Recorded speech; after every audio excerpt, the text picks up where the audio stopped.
Alright, let's try to make a video. Let's see. I was slightly inspired because I remember, well, she actually keeps entering my memory again lately. I messed up grandmother. And I have quite the story to tell about her, because the way that she went out is what finally got me believing in God at age 10. Before that, I was just following the rules of being a Christian and moral. But I didn't really believe. In fact, the first thing I said to my mom when she told me the story of Jesus was, "Isn't that too good to be true?" Like a little turd. I considered the Lord to be just like the Easter Bunny or Santa. And I didn't really believe we actually have faith until this thing, which is horrifying. It's very scary. In fact, it sounds almost like a cringy creepypasta sort of deal, but I swear it's real, 100%. This really happened when I was age 10. So not only did my grandmother, apparently, as she said, she'd say a lot of things. I'll play another thing she said in a moment. She claimed that she once did a blood oath to the Order of the Eastern Star, which is the female Masons. And then she left. Now, I'd say that the blood oath part was worse than the leaving, but I'd say the leaving couldn't have helped that blood oath. I think it's bad all the way around. Yeah, she's very messed up. She was a substance abuser. I mean, it runs in the family pretty much. She was into Kahlua and diet pills towards the end. She lived in a hoarder condo out in Lancaster, California. Reeked of smoke. Hoarder condo. She was, of course, alone. She was divorced, remarried, divorced, sort. Anyways, another one of her claims was that Elvis stalked her once, which I'm not sure I believe. Not to be rude to my late grandmother, but she's kind of mid. I don't really think. Who knows? Anyways, Grandma had a favorite grandchild named Christopher, who sadly died in a car accident at age 16. And he skipped school, went on a joyride in a Jeep. The only one not wearing a seatbelt. He had endless picture albums of him, hardly any of them even brothers.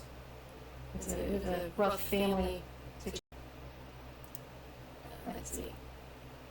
Let me see if I can follow a script again. In 2003, her substance abuse caught up with her. She had a massive stroke. And, my mom, dad, uncle, and I were there with her at the old folks' home.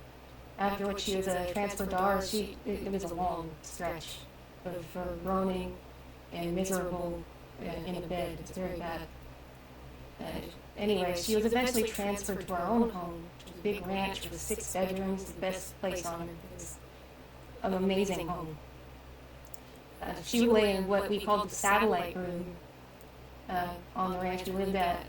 It was a really cool room with a door that led outside right to a rose garden with a huge satellite dish. And this is, I think, the room where I had in the closet HR Puffin Stuff VHS that I was scared of for some reason, buried in there. I could not go near that HR Puffin Stuff tape. It was fearsome. Anyways, she mercifully passed fittingly in October of 2003. And my mom said her last words were life, followed by is. She never did complete that sentence. I wonder what she was going to say. Anyway, sometime after her death, let's just say weeks later, I don't know the time frame exactly. My parents got a new track phone, and it's one of those old Nokia brick sorts. It's a fresh number and everything. I was playing with a Knuckles punching bag, Sonic Knuckles. It was one of those that you blow up, you fill with water. I was in the middle of the first floor between the dining room and the living room. My mom walked up to me with a look I'd never seen on her face again. I hope I never do. I had never seen that face. She was as white as a sheet. And she said, "Is this what I think it is?" She handed me the track phone playing a voicemail. And wherever this call is coming from, it's not good reception. It's gotta be. But then I heard it. It was her unmistakable voice. Think a breathy, labored Sylvia Brown sort. And she had somehow placed a call from a place that I would presume isn't good. She said 3 times, "Where's Christopher? Where's Christopher? Where's Christopher?" 3 times, it's always the magic number there. It's something is something. At least it wasn't a collect call. That would be good. Can you imagine a collect call from Peck?